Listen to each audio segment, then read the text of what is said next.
Hello, you crazy cats and kittens out there in pod personal land. Welcome back to another episode of For the Love of Movies. I'm Sean Fawn. Today we're going to be talking about Profile. Yeah, Profile. So, where do I begin? I mean, holy shit, there really couldn't be a worse time for this piece of shit to come out. I mean, I was really tempted to walk out of this movie so many times, but it's really for you people out there that I persevere. I did not realize this was a 2018 movie until I started writing the review. And had I known that going in, I may have cut it a bit more slack. And knowing that now, I guess it might not be a horrible experiment, but I can still say absolutely without any doubt, I hated every minute of this piece of shit.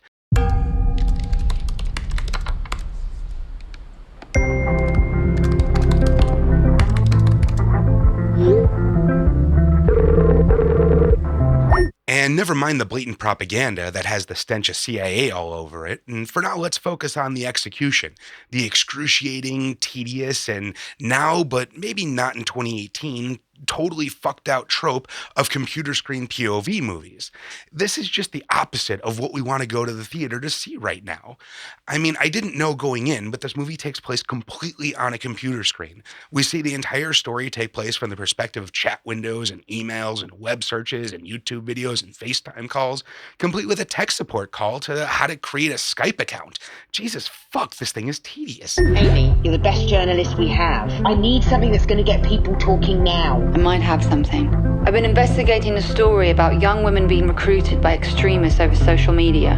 This is brilliant. I'm sure they all thought they were so cutting edge when they were making this, but 2018 was a different time. And this is literally every short film from the last year. And in a short form, it's merely uncomfortably annoying, but you do know it will be over soon. So it's a little bit more bearable. But as a full-length feature film, Jesus, tap dancing Christ, this thing is just fucking unbearable. At first I thought maybe they were just doing a cute intro scene and the real movie would start soon, but that real movie just kept never happening. How'd you make contact? I created a fake profile, posing as a young convert to lure one of the recruiters to me. I'm going to share my screen. It's kind of hot, do you think? And as my hopeful optimism was quickly turning to scornful loathing, God sent an angel. One of the other three people in this theater happened to be a fairly opinionated woman that was pretty loud and not too shy about telling her date exactly what she thought about this movie. Now, normally for me, this would be the stuff of nightmares, as I usually go to the theater to not be distracted while consuming a film. And in the rare instance I do encounter another audience member like this, I usually just kind of silently stew for 2 hours, not being able to enjoy any part of even good movies. But this time it was different. Her obnoxious comments and loud laughs at things that were definitely not intended to be funny were the only thing that really made this movie in any way sufferable. The IT guys can record your desktop. Amy, tattoos are prohibited. Can you see the tattoo? No. Ready to go. The acting was pretty consistently bad, and everyone was pretty much just filming themselves on an iPhone, which is a great way to make a bad actor seem even worse. But I guess the saving grace is that so much of this movie takes place over on-screen text that we really don't have to put up with the shit acting for any too long a stretch at any given time. He's calling. And I'm going to record it all. Assalamu alaikum, my sister. The writing on this thing is notably dog shit as well. They may have thought the gimmick of the computer stuff would distract people from that long enough to get away with it, but no, this shit reads like it came straight out of a CIA office without anyone even bothering to have a real film writer give it even a once-over. The plot points literally are double-clicked and open in front of us. The dialogue that there is ridiculously simplistic and almost childish in its construction, and the character motivations are either inexplicably non-existent or are presented as giant calendar pop-up notifications that scream rent is due. Fuck you, movie. Come here, I'll give you everything you need. A whole new life, a very happy one. You have to believe me, it's paradise. You're brave to admire in a man. Can I ask you what your job is? I don't want to talk about it over the internet. There's journalists everywhere. Journalists. And they've got no morals. They're vultures, you know. Exactly. You're full of surprises, aren't you? Then there's the whole over-the-top after-school propaganda bullshit that's just smeared across this thing like so much extra mayo that no one ever asked for.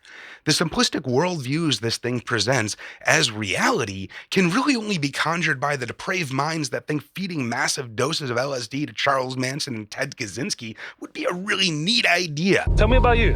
You're beautiful. In the beginning, he would be testing the waters. He's a hunter. He wants to seduce me first. I love you! Only then will he give me a guide into the recruitment process. This thing is pretty much just a monstrosity of a boardroom creation that is devoid of any artistic merit and actively made me root against the protagonist. I had no sympathy for her, and actually the only character even close to being likable is the terrorist. Babe, is everything all right? I'm fine. If I want to come to Syria, what do I need to do? You're making me feel happy right now. Are you falling in love with him? It's all just part of the recruitment process. Baker. What's the training program like for converts like us? I mean, at least we understood his motivations, and he was consistent. The main girl, on the other hand, was basically a self-entitled bitch with no redeeming personality traits that, I mean, I don't want to say she deserved to be hunted down by terrorists and sold into sex slavery, but, you know, as an audience member, you're just not exactly against it. You know who I am? We'll find you in a matter of minutes. No, please don't. Delete your account. I need to make sure there's a connection so I know where he is if he's behind my door. Amy, what's going on? So overall, I'll say this movie is a giantly infuriating piece of shit, but it is possible that if it was released in 2018 like it was supposed to, it would only have been annoyingly bad. You know, no proof, but I guess giving it the benefit of the doubt, maybe.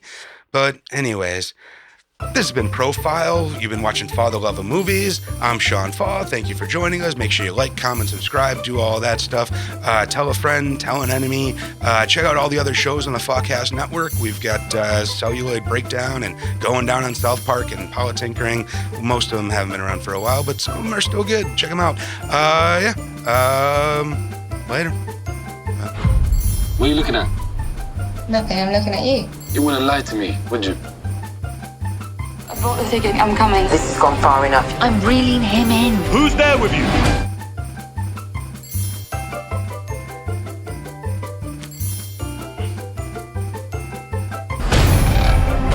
Am I your type?